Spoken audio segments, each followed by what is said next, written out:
Hello, it's Toaster Party, bringing you another episode of Budget Shaddoll Versus. This time, it's against Hero, but without further ado, let's get into the gameplay. So, we're going to let our opponent start off, because we lost the die roll.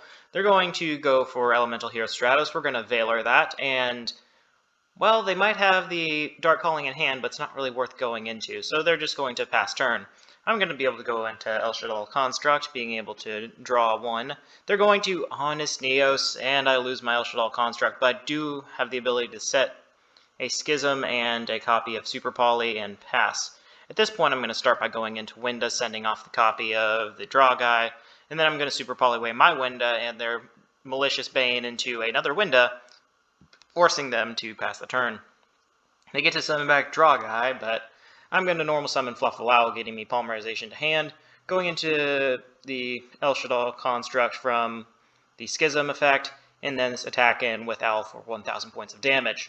They draw a second E, not very fun for me. They're going to then activate the copy of A Hero Lives, getting them the Mask Change effect on my turn, so they're going to pretty much immediately fire that off so that I don't get the searches from my card effects when sent to graveyard, but I'm going to then use App Cologne to remove that card's effects so I don't have to worry about them.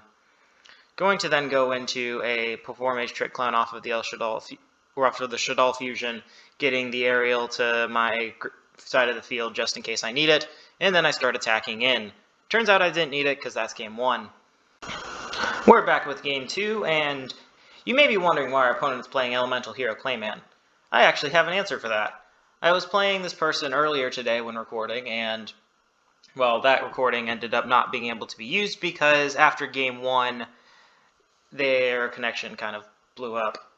But the reason they're actually playing Elemental Hero Clayman is that they're trying to link into, I think it's Infernal Devicer, which allows them to search 2 exact name targets from their deck that are listed on a fusion monster, so they're also playing Thunder Giant, and I think the reason that they're using this is for discard fodder or just random targeted removal. But there is actually a good reason. Well, back into the game, let's go. They're going to immediately go for the Adusted Gold to be able to send the Dark Calling to their hand. They're going to then activate the Dark Calling and set 1 pass. Okay, this board looks pretty breakable.